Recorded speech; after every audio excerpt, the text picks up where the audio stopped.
Up to the stage.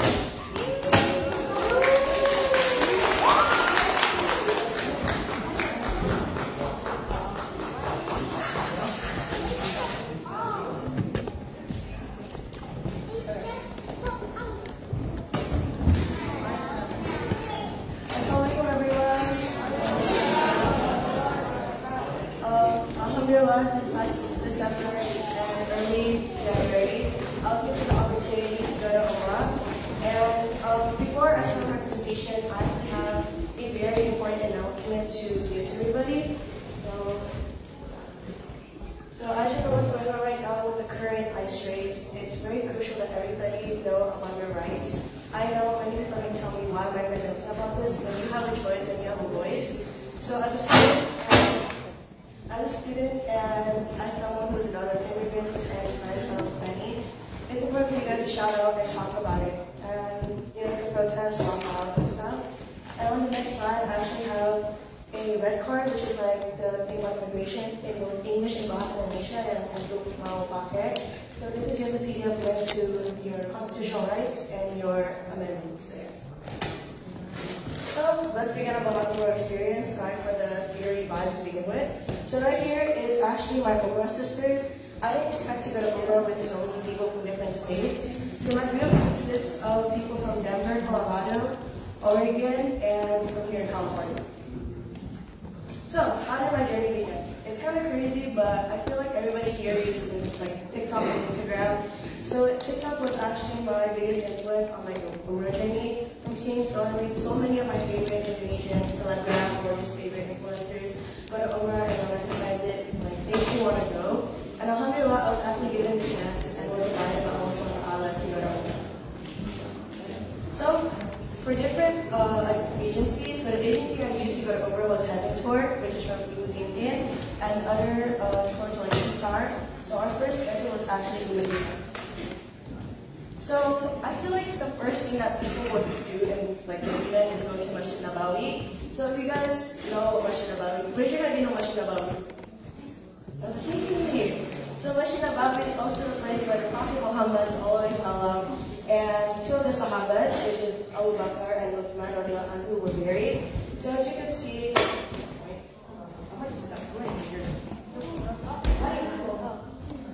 Not yet. I'll tell you straight photos.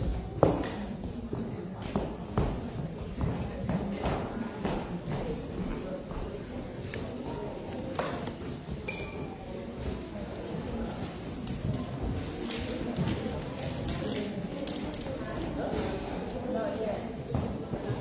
No. I think it's started. No, it's started.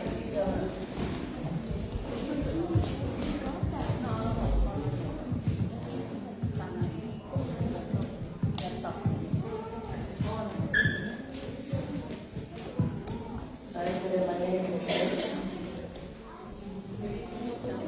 Okay, so as you wait for this, so during Umrah, so I started off on the 23rd. I was in LAX from the 23rd of December and arrived in Medina in December of 25th, so basically like Hari Natal. And when I arrived there, alhamdulillah, I was given the chance, or ada kesempatan untuk sholat pertama Fajar in Masjid Nabawi. So mind you, if you go to Umrah, inshallah, I hope everybody goes to Umrah, inshallah. So in Medina and Mecca, there's two azans. So there is the first azan, which basically wakes everybody up and says, oh, get ready for Fajr. And then the second azan, which is like, oh, azan is here, and then we're going to close Salat Fajr. So I think since we arrived, we missed the first azan, but once we arrived, we had the second azan, and we were praying. Mind you, when I was in Medina, there's so many like crickets over there in the Masjid Nabawi, and one of them went inside my abaya. I didn't notice for a good hour, but it kept like jumping in my abaya. Wallah, I think the Zamzam Fulan restaurant is kind of haunted now with that cricket, but it's okay, guys. I was at Yaman. But when you're in Medina, wallah, you have the feeling of just doing ibadah the whole time. Like you do not want to sleep all day. If you sleep, you're gonna regret it. So do not become a kabot. Just ibadah, naji, go salat. Like you just want to stay in the masjid. Like it's so peaceful. I kind of cried when I left Medina because I left my heart in Medina. And I'm sad that I'm back here in LA, but it's okay. I'll go inshallah one day with everybody here. So.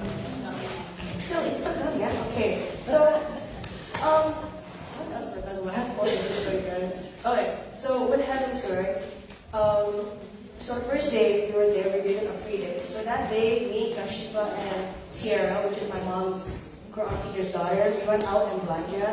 So there's a lot of shopping malls near our hotel. And the best part is, of my hotel, is like, this is my hotel. Like, a few stops are like at least 50 feet. It's already Masjid Nabawi. So our entrance was gate 303, and my friend's entrance was near the pemakaman of the Nabi's wives. So you're able to not only ziyarah to Nabi Sallallahu Alaihi Wasallam, but you're also able to ziyarah to the wives of the Prophet Muhammad Sallallahu Alaihi Wasallam. And if I do mean it, if you're going during high season, you are not, I don't know, it's very hard to get the permit to Rauda, but with the mercy of Allah, me, Ibu, and Kashifa were able to go inside a Rauda without a permit. Oh, wallahi, bro, you have to run. Like, you can't walk. You have to run if you want to see it. I almost slipped like 5 times because I was running with socks.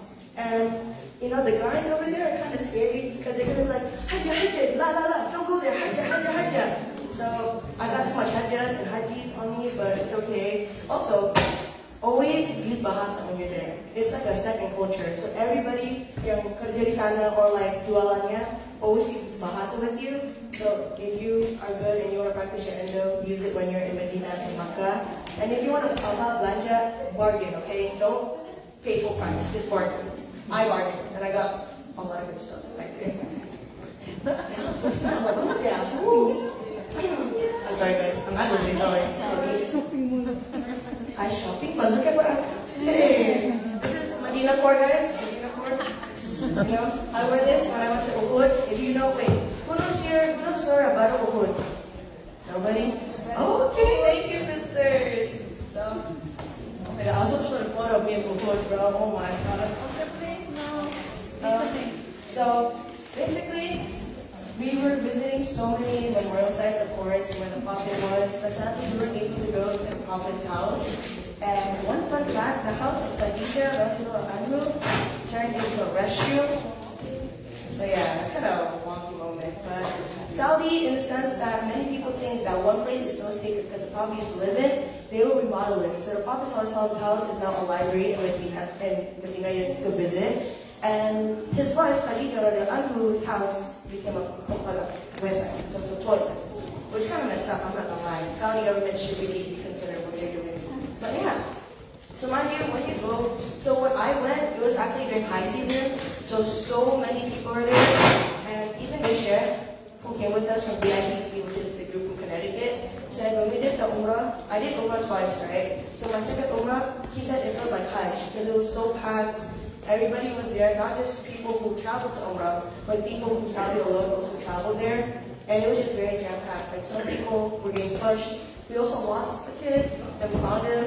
Someone lost their sandal, a hijab. So it was really hectic. But at the same time, at least we were able to be better during the new year. So, you know, as you guys celebrate by fireworks, I was celebrating through my tawaf and my sa'i. Okay.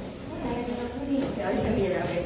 So, I'll begin with my story of going to Rauda. So, as I said, when you're going to Rauda, you need a permit. So you're able to see, and, you know, so you won't have to get the barrier. So for me, sadly, I wasn't able to get, actually, most people in my group weren't able to get the permit to Rauda. So we essentially had to use the very tricky way. So Ibu, which is Ibu Dingbin, she woke me up at 1 o'clock and told me to get ready, right? Because if you're not there early, no way you're able to go inside a Rauda. So we got ready, we made it to the east side. So if you want to go to Rauda and you don't have a permit, just know gate 32 is the most important gate for you to go to. And Masjid Nabawi has a west side and an east side. So the east side is basically where the prophets all are buried in their wives. So when you go there, you have to be at least 3 hours early before the adhan. I think we're 3 hours early. And we were there for probably like 3 hours before the azan.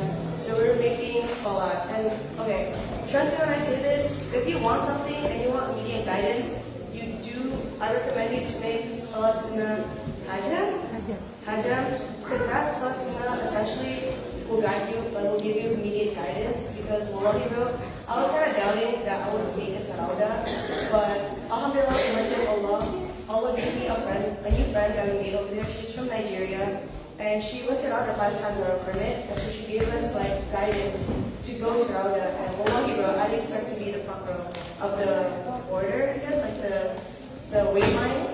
And even with that, you have to run really fast, right? If you're an athlete, you're fine. I'm not an athlete. I was huffing and puffing, so like really fast. I just couldn't hold it. And then you have to wait. So essentially, it's of course men first, and then the women, right? And mind you, I'm right here, and there's like thousands of people behind me waiting to go around them. And they're like pushing, they're like huffing and puffing. It was just really hectic. And mind you, this is Abisu. I know for a fact most of us knew Abisu. But these people didn't. Like, they were dedicated, and they were so organized. So yeah. Okay, so after that, we were just there waiting 30 minutes. It was 30 minutes for long, but it was fine because the people told us to make dua, naji, istighfar, you know, like make supplications to Allah because you're in pemakaman Nabi and you're also still in Rumah Allah, right? You're in Medina. The mosque, even here, is Rumah Allah. So we're just there praying. And mind you, when you're in Medina and Makkah, kurangin your kalimat. Like, do not say a lot of things that could be harmful, like cursing. Don't even listen to music. Like, a lot of things that we do here normalize, like, don't even try to do it because you need to respect, you know, that you're in Holy Land, as I said, but you also want to know that you're here for ibadah and not for the world needs. So that's something. So after that, there's this place that we went to. I also mentioned it before, but I'll show photos after this. So I went to the Battle of Uhud. So the place of Battle of Uhud is also one thing that many of my favorite influencers would make.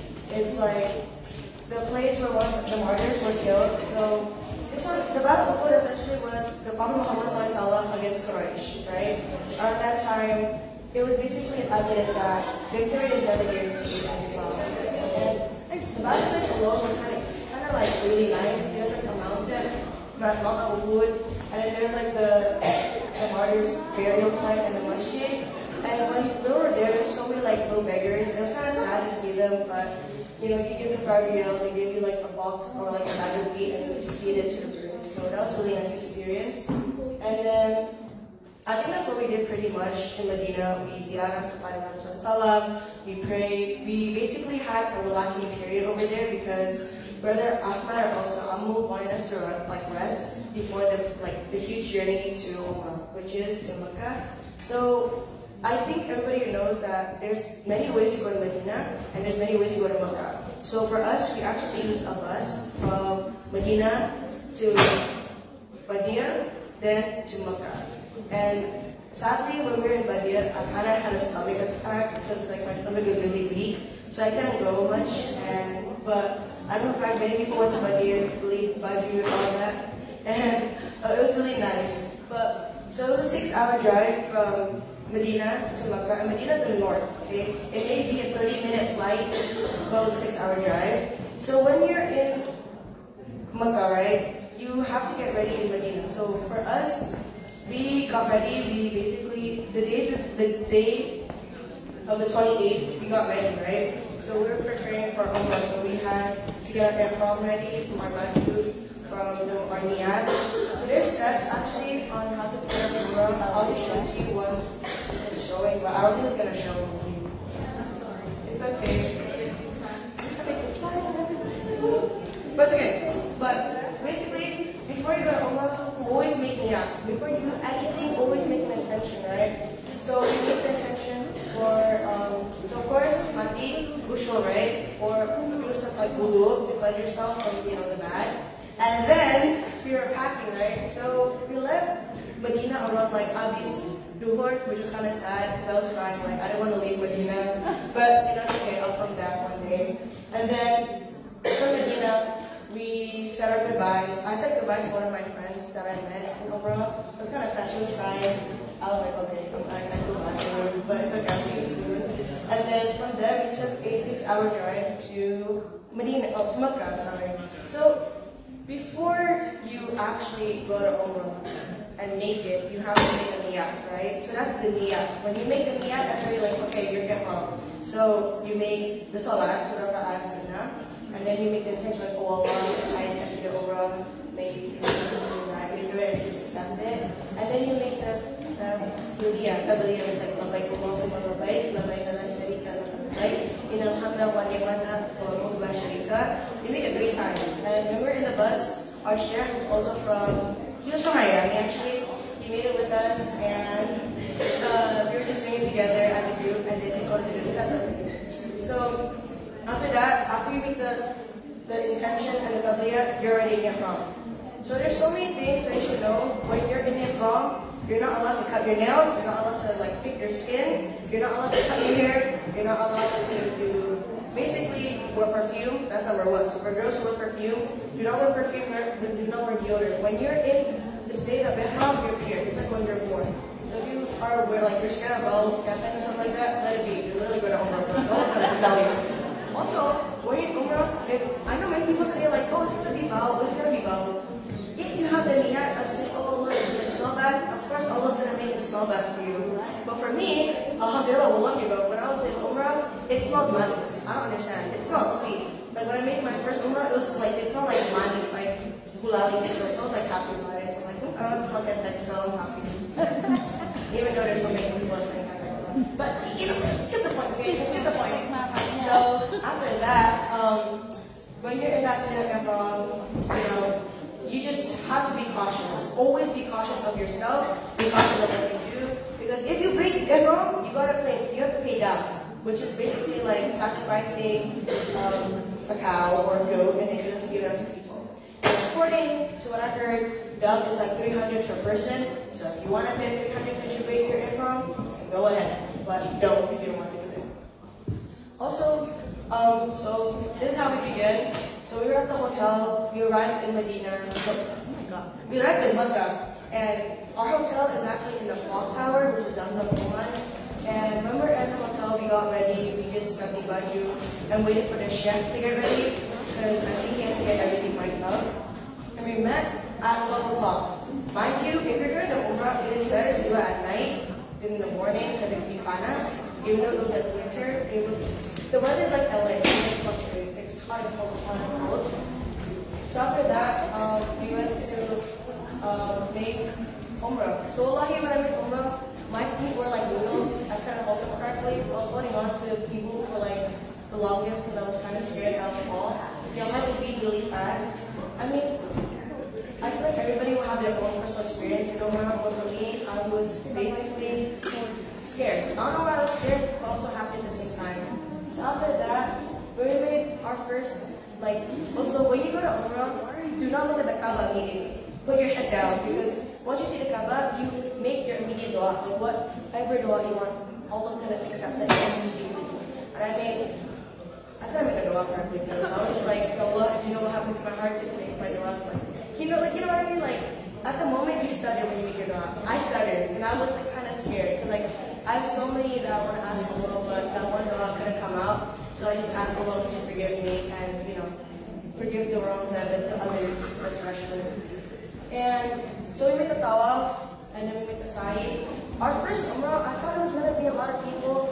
People didn't be kind of scared, because when we saw the TV, it looked like there was 1,000 people there. And we're like, should we go? Should we not go? Should we go? But we went either way, because if you make the niyat, as I said, make your niyat positively, not negatively, everything was easy.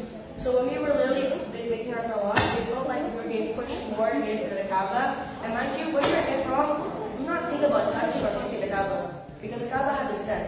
It's a very loving scent, and if you touch it, it's like it's already black all your ihram. So we just walked around, we made tawaf, and it took us at least 2 hours, but we finished around like 3 o'clock. And then from there, we made sa'i. I'm not gonna lie, I thought we were getting caught and I didn't feel happy about it, but it was okay. After that, after we made sa'i, we basically were done. And so we had 2 sheikhs on our Umrah trip. The first sheikh was Hanafi, so we had different ajaras, right? Different teachings. And the second sheikh, I think it was Safi. So with the first sheikh, he told us to cut our hair with a mahrum. Mind you, me, Kashifa, and Ibu didn't have a mahrum in the room. It was just us 3, right? And Ibu was like, I thought you could cut it off like on your own in the room. But no, he was like, you need a mahrum. So we had to wait at least 30 minutes for the guys to get their hair shaved off. And yeah, so we waited for them to cut off, and that was the completion of my first Umrah. And it was kind of fun. It was kind of more like I was hungry because I didn't eat, and I had a stomach attack like 3 times. But hey, I made it through. Alhamdulillah. And then the next day, we went on a tour. So on the tour, we went to the Mount Arafat, and I feel like Mount Arafat, I think everybody knows what this is, right? It's kind of what essentially created Idul Adha, where Prophet Ibrahim alayhi salam sacrificed his son, right? But with the mercy and the rahmah of Allah, instead of the son, he gave him a ram. So that also indicates the beginning of Idul Adha, right? And then the next, we went to Cave Hira. Mind you, there are so many orang Indo. The ratio of Indonesian people to orang Arab sendiri is 10 to 1. Our hotel was full of Indo from Bekasi, bro. So I was like, oh, Bekasi lagi. My best friend from Bekasi, so it makes sense. But I saw so many orang Bekasi, Jawa Timur, Sumatera. I met someone I was related to over there, so it was kind of really happening, bro. But it was okay. I met so much Indo people, and all of Malaysia. It could actually work. I spoke from Malaysia because of that. Thank you. But yeah, when I was there, we visited Arafat, which is really beautiful. There was like a street market, and the chef got lost for an hour. So we're like, oh, okay, we'll find him soon. And after that hour, we plan to do Umrah on that same day. We did Alhamdulillah with a different chef, which is from the BICC, which is from Connecticut. And then from that point, we went to Cave Hira. Who knows the story of Cave Hira? I think you guys presented earlier. So Cave Hira essentially was when the Prophet Muhammad was given the revelation of Iqra, read. And from there we went there. So when we went there, there's so many like Indonesian restaurants. There's Bakso Bistro, Bakso Konta. I ate camel for the first time there, but it's pretty good. And then when you're in Cave Hira, mind you, Prophet ﷺ went to Cave Hira every night, and it was 14 kilometers or 8.8 miles. But mind you, he went from the Kaaba to Hira, which was like a good walk, and it took him 1 hour to get up and 1 hour to get down. So we couldn't sadly hike over there, but it's okay. At least I was able to still go and see Cave Hira and read stories. I'm not gonna lie, when you're in Cave Hira, you just want to do. I wanted to go up back, but it wasn't okay. And then. Yeah, I made my second Umrah, and that concludes my Umrah journey. There's more, but I want to show you the videos. That's okay. It's okay, guys. Next time, I'll show you later.